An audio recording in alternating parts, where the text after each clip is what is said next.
No duermas con el miedo. Y llamó Jacob a sus hijos, y dijo, Juntaos, y os declararé lo que os ha de acontecer en los días venideros. Génesis 49:1.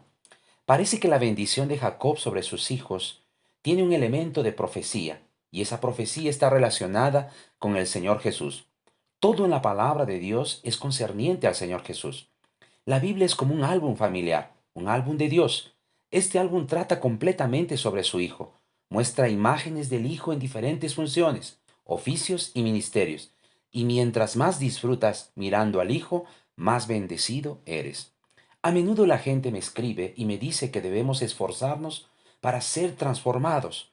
Dicen que si no nos esforzamos, nunca seremos santos y semejantes a Jesús. La verdad, sin embargo, es que la única manera de avanzar es por la gracia. La gracia no se trata de tus obras, sino se trata sobre la provisión de Cristo, su obra dentro y a través de ti. Y la forma en que somos transformados es simplemente mirando, contemplando al Señor. Es así que Jacob ordena a sus hijos que se reúnan para que él pueda decir lo que sucederá en los últimos días. De una forma general, él bendice a sus hijos. Sin embargo, para algunos, sus palabras no fueron de bendición, sino de disciplina. Jacob e Israel son la misma persona, pero el Señor le dio el nombre de Israel cuando peleó con él en el vado de Jaboc. El Señor hubiese vencido fácilmente a Jacob, pero permitió que lo tome porque se complace cuando lo buscamos con intensidad. Jacob se aferró a él y dijo, No te dejaré si no me bendices. Y el varón le dijo, ¿cuál es tu nombre? Y él respondió, Jacob.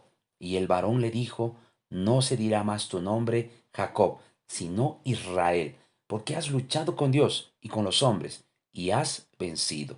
Génesis 32, 24 al 28. La primera bendición de Jacob es sobre su hijo primogénito, llamado Rubén. Se suponía que este era un momento de bendición, pero para Rubén fue un triste recordatorio de lo que había hecho. Como primogénito, Rubén tenía derecho a una doble porción, pero no recibió esa bendición.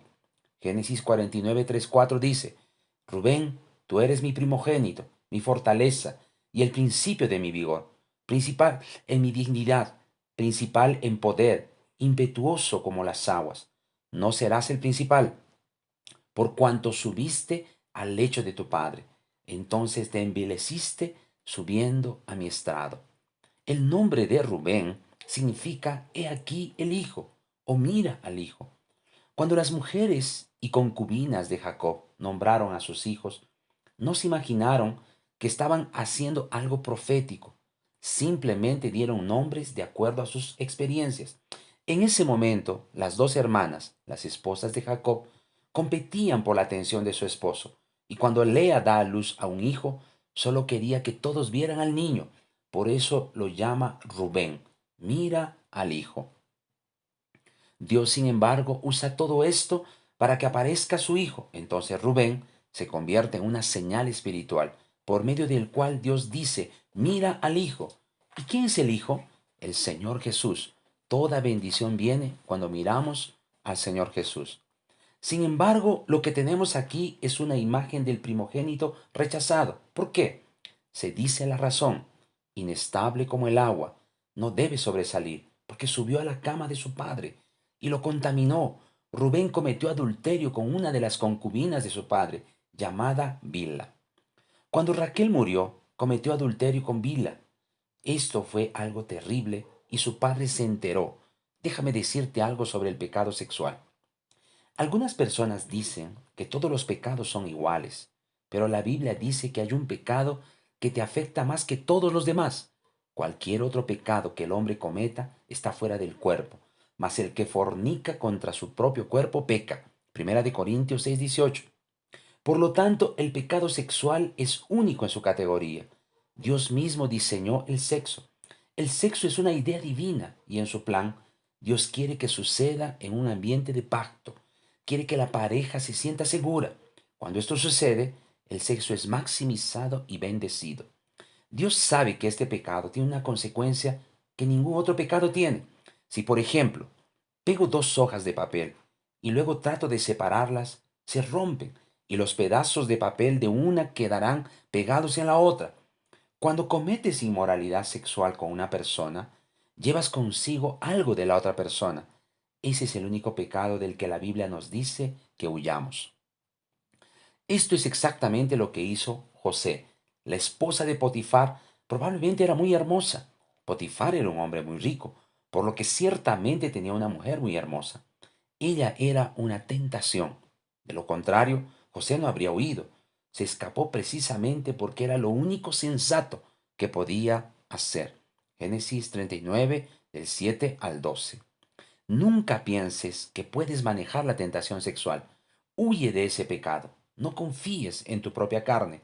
Muchos dicen, sé que esta situación tiene algunos elementos sensuales. Sé que esta página web tiene algo de sensualidad, pero yo puedo manejarlo. La verdad, sin embargo, es que la tentación te llevará a pasar más tiempo allí de lo necesario y al final pagarás un precio por ello. No hay placer sin precio y el precio siempre es demasiado alto. No confíes en tu carne. La actitud más espiritual que uno puede tener es no confiar en uno mismo. Cuando huimos de lo que da ocasión al pecado, estamos seguros. Muchos hombres perdieron su posición, excelencia y dignidad a causa de un fugaz momento de placer en la carne. Valora tu posición. ¿Sabías que Rubén pudo haber sido el progenitor, el padre de todos los reyes de Israel? En lugar de ser rey de Judá, el Señor sería rey de Rubén, porque él era el primogénito, pero su realeza fue dada a Judá. El primogénito tenía derecho a tres cosas: reino, sacerdocio y una doble porción de la herencia. La realeza fue dada a Judá y el sacerdocio pasó a la tribu de Leví. De Leví vinieron los hijos de Aarón y los sacerdotes de Israel. El sumo sacerdote era de la tribu de Leví. La tercera cosa fue la doble porción de la herencia. La doble porción de la primogenitura fue dada a José. Por eso los dos hijos de José, Efraín y Manasés, se mencionan entre las 12 tribus. Esta doble porción habría sido de Rubén, pero se le dio a José, el sumo sacerdote de Israel. Era para que sea el sumo sacerdote de Rubén, pero se convirtió en el sumo sacerdote de la tribu de Leví. ¡Qué pérdida! Creo que Rubén nunca se dio cuenta realmente de la seriedad de ese momento. Todo lo que pensaba era que nadie sabría sobre su acto, pero su padre sí. Cuando llegó el momento de la bendición, el padre le dijo: todas esas tres cosas te son quitadas y entregadas a otra persona. Creo que una de las cosas más tristes de la vida es cuando ves a alguien ocupando el lugar que debería ser tuyo. No pienses ni por un momento que si desprecias tu puesto, tu papel en la iglesia o en el liderazgo, Dios dirá: oh no, a nadie más hay para este puesto.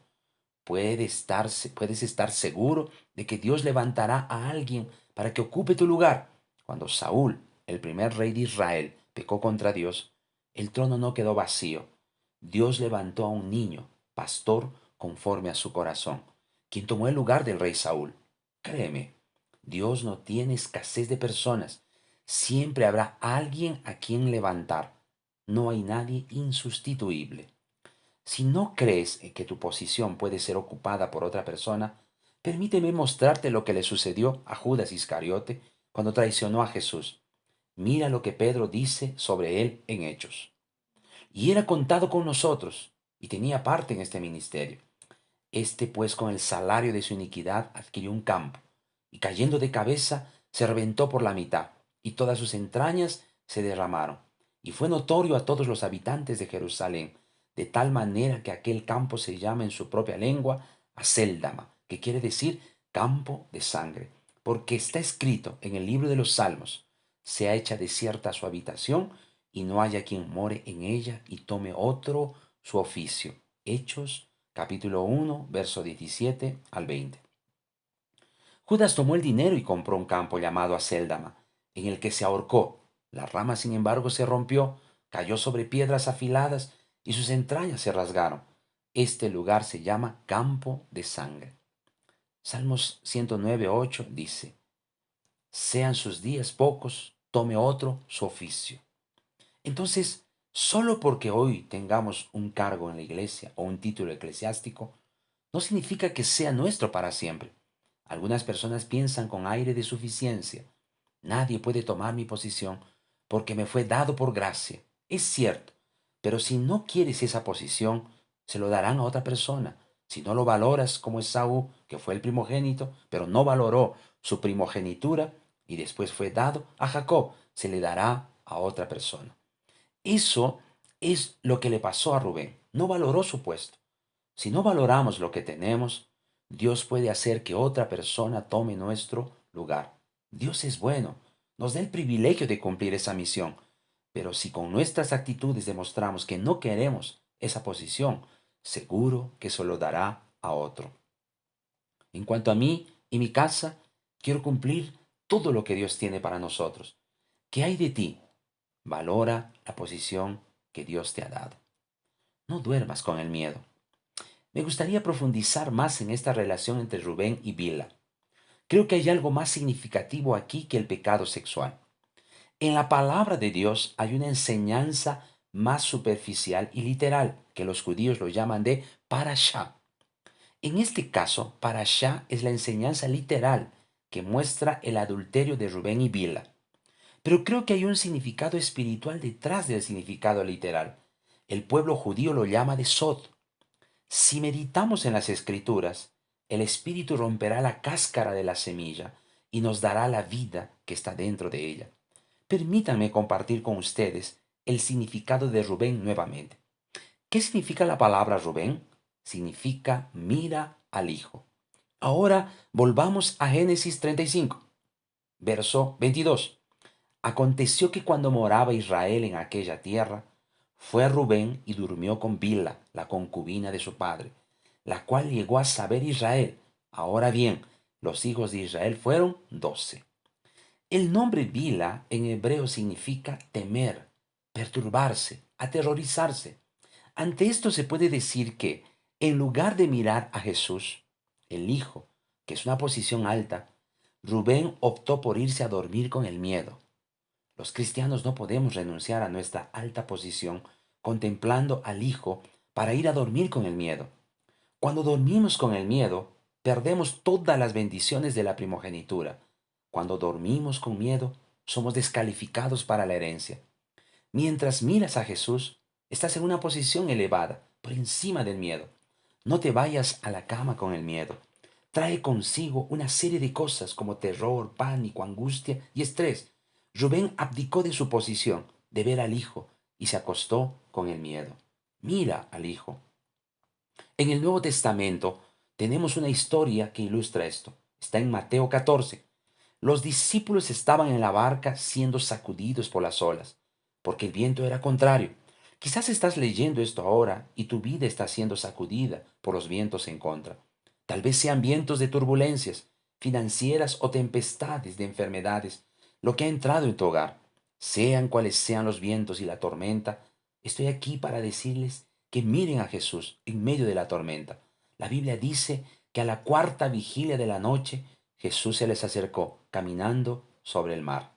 Leamos lo que dice la palabra. Enseguida Jesús hizo a sus discípulos entrar en la barca e ir delante de él a la otra ribera. Entre tanto que él despedía a la multitud, despedida la multitud subió al monte a orar aparte. Y cuando llegó la noche estaba allí solo, y ya la barca estaba en medio del mar, azotada por las olas, porque el viento era contrario. Mas a la cuarta vigilia de la noche, Jesús vino a ellos andando sobre el mar. Y los discípulos, viéndole andar sobre el mar, se turbaron diciendo: un fantasma. Y dieron voces de miedo. Pero enseguida Jesús les habló diciendo: tened ánimo, soy yo, no temáis. Entonces le respondió Pedro y dijo: Señor, si eres tú, manda que yo vaya a ti sobre las aguas. Y él dijo: ven. Y descendiendo Pedro de la barca, andaba sobre las aguas para ir a Jesús. Pero al ver el fuerte viento, tuvo miedo. Y comenzando a hundirse, dio voces, diciendo: Señor, sálvame. Al momento Jesús, extendiendo la mano, asió de él y le dijo: Hombre de poca fe, ¿por qué dudaste? Y cuando ellos subieron en la barca, se calmó el viento. Entonces los que estaban en la barca vinieron y le adoraron diciendo: verdaderamente eres hijo de Dios. Mateo 14, verso 22 al 23. Estos días, la noche se dividía en 4 vigilias. De las 6 de la tarde a las 9 de la noche era la primera vigilia. De las 9 hasta la medianoche era la segunda vigilia. Desde la medianoche hasta las 3 de la madrugada era la tercera vigilia. Y de las 3 hacia las 6 era la cuarta vigilia. La cuarta vigilia es el horario más oscuro en la hora, más oscuro de la vida de los discípulos. Jesús no los dejó solos, sino que fue hacia ellos caminando sobre el mar. Fue caminando sobre el mismo problema que amenazaba con dominarlos. El mar amenazaba con ahogarlos y él caminaba sobre el mar hacia ellos. Es como caminar sobre la cabeza de Satanás hacia ti, caminar sobre tu problema financiero hacia ti, caminar sobre tu enfermedad hacia ti. El Señor del cielo está sobre las aguas. No te abandona en tu hora más oscura. En la cuarta vigilia se acercó a los discípulos, y cuando lo vieron caminar sobre el mar, se aterrorizaron y gritaron, «Es un fantasma». Inmediatamente Jesús les habló, diciendo, «Tened ánimo, yo soy, no temáis». En griego, el Señor dijo, «Yo soy». Y este de hecho es el nombre del Dios en la zarza ardiente.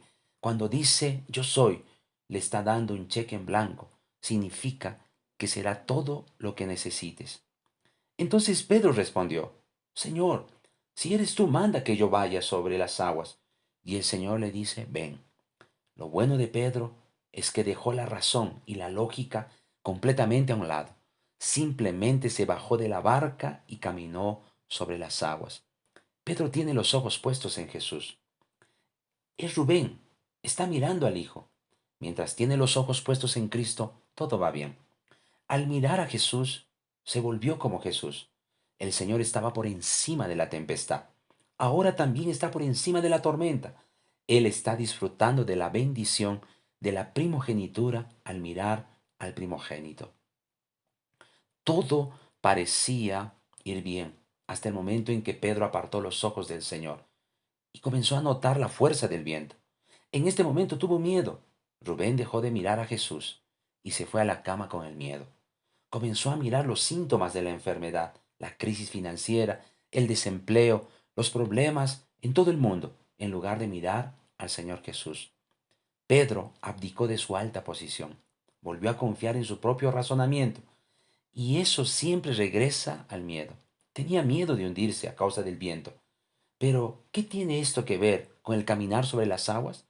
Si el viento no estuviese agitado y el mar estuviese perfectamente en calma, sin siquiera una ola, aún así no podría caminar sobre las aguas. El viento no tiene nada que ver con esto. Entonces su razonamiento también había sido corrompido por el miedo. Mientras Pedro mira al Señor, está capacitado para actuar en lo sobrenatural, está capacitado para vivir la vida elevada de Jesús, la vida por encima de las tormentas. Sin embargo, cuando apartó los ojos del Señor y comenzó a notar la fuerza del viento, comenzó a hundirse. Tenía miedo, y el miedo lo llevó a hundirse. Por un instante, Pedro pensó que el viento era más fuerte que Jesús. Cuando Pedro empezó a hundirse, gritó, «Señor, sálvame». Y el Señor extendió la mano y lo agarró y le dijo, «Hombre de poca fe, ¿por qué dudaste?». Y cuando subieron al barco, el viento se detuvo. La prueba terminó. Parece que a Pedro lo desaprobaron, pero recuerda que él caminó sobre las aguas más que cualquier otro hombre en la tierra. Ignora los vientos. El Señor puede detenerlos cuando quiera. No te vayas a la cama con el miedo. Sigue mirando a Jesús. Mientras sigas mirando a Jesús, serás transformado para ser como Él. Al mirar al Señor, Él nos transforma de gloria en gloria.